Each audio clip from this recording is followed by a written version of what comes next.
नमस्कार। मन की इस यात्रा में हम सबका स्वागत है। आज हम एक ऐसी समस्या को समझने की कोशिश करेंगे जो बहुत आम है पर उतनी ही गहरी भी, और वो है आध्यात्मिक थकान और उस पर काबू कैसे पाया जाए। कई बार ऐसा महसूस होता है ना कि हम गायत्री मंत्र या अपनी साधना में 35-35 मिनट लगा रहे हैं, पर गाड़ी है कि आगे ही नहीं बढ़ रही। ऐसा लगता है जैसे कोई अदृश्य बोझ है जो हमें रोके हुए है। तो सवाल यही उठता है कि आखिर ऐसा होता क्यों है। तो यहाँ एक बहुत ही जरूरी बात समझने की है।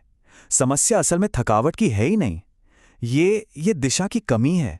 हम सब सोचते हैं कि हमारी एनर्जी खत्म हो रही है, लेकिन सच तो ये है कि हमें ये ही नहीं पता कि उस एनर्जी को लगाना कहाँ है।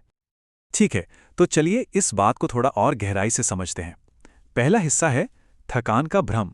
यहाँ हम ये जानेंगे कि जिसे हम आध्यात्मिक थकान समझ रहे हैं वो असल में है क्या चीज। अब गुरुदेव का ये सूत्र देखिए, ये बहुत दिलचस्प है। मनुष्य कर्म से नहीं, असंतुलन और परिणाम की आसक्ति से थकता है। इसका सीधा सा मतलब यह है कि हमारी साधना अपने आप में थकाने वाली नहीं है। थकान तो आती है हमारे अंदर के संघर्ष से, हमारी चिंताओं से और उस फल की चिंता से।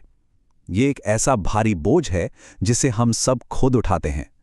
और जानते हैं, यही वो बोझ है जो टूटकर गिर जाता है जब हम सेवा की हल्की सी माला थाम लेते हैं। तो अगर थकान की असली जड़ दिशा का न होना है, तो फिर इसका हल क्या है? और यहीं से हम अपने दूसरे हिस्से पर आते हैं, सद्बुद्धि की दिशा। यही वो कंपास है जो हमारे मन को सही रास्ता दिखाने वाला है। देखिए, बात सीधी सी है। हमारे मन को अच्छी बुद्धि यानी कि सद्बुद्धि के पोषण की जरूरत है। हमारी साधना की गाड़ी रुकी हुई है। क्यों? क्योंकि उसे पता ही नहीं है कि जाना कहाँ है।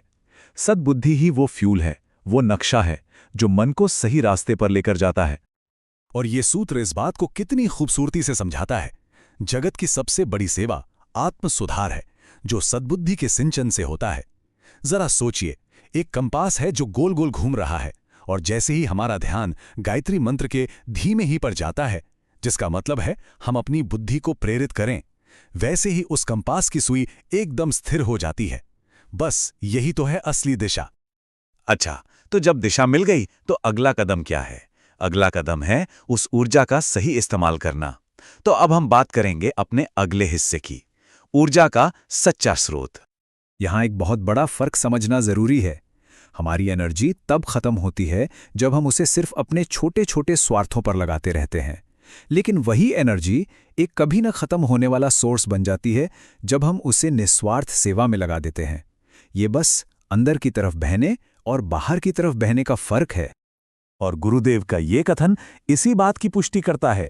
सच्चा आनंद उपभोग में नहीं, त्याग और सेवा में है। सिंपल सी बात है, जब हम सिर्फ लेने के बजाय देना शुरू करते हैं तो हम खुद को एनर्जी से भरा हुआ महसूस करते हैं।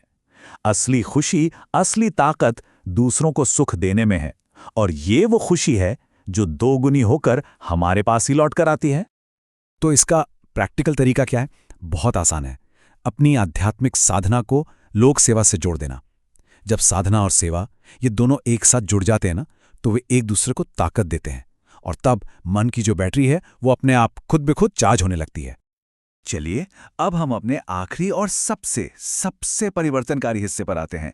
इसका नाम है साधना और सेवा के पंख। तो पूरी बात का निचोड़ क्या है? इसका हल इन 3 स्टेप्स में है। पहला, सद्बुद्धि से दिशा खोजें। दूसरा, अपने अहंकार को पिघला दें। और तीसरा, अपनी सारी ऊर्जा को सेवा में लगा दें। ये एक बहुत ही साफ और असरदार रास्ता है। और ये जो आखिरी सूत्र है, ये तो पूरी बात को एक अलग ही लेवल पर ले जाता है। जीवन एक यज्ञ है। अहंकार की आहुति से ही अखंड आनंद मिलता है। इसका मतलब ये हुआ कि हमारी पूरी जिंदगी ही एक पवित्र भेंट है।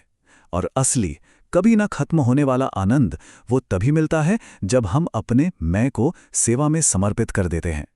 तो जब दिशा और उद्देश्य ये दोनों चीजें मिल जाती हैं ना, तब आध्यात्मिक साधना और निस्वार्थ सेवा ये बोझ नहीं रहते, बल्कि ये तो एक सहज उड़ान के लिए 2 पंख बन जाते हैं।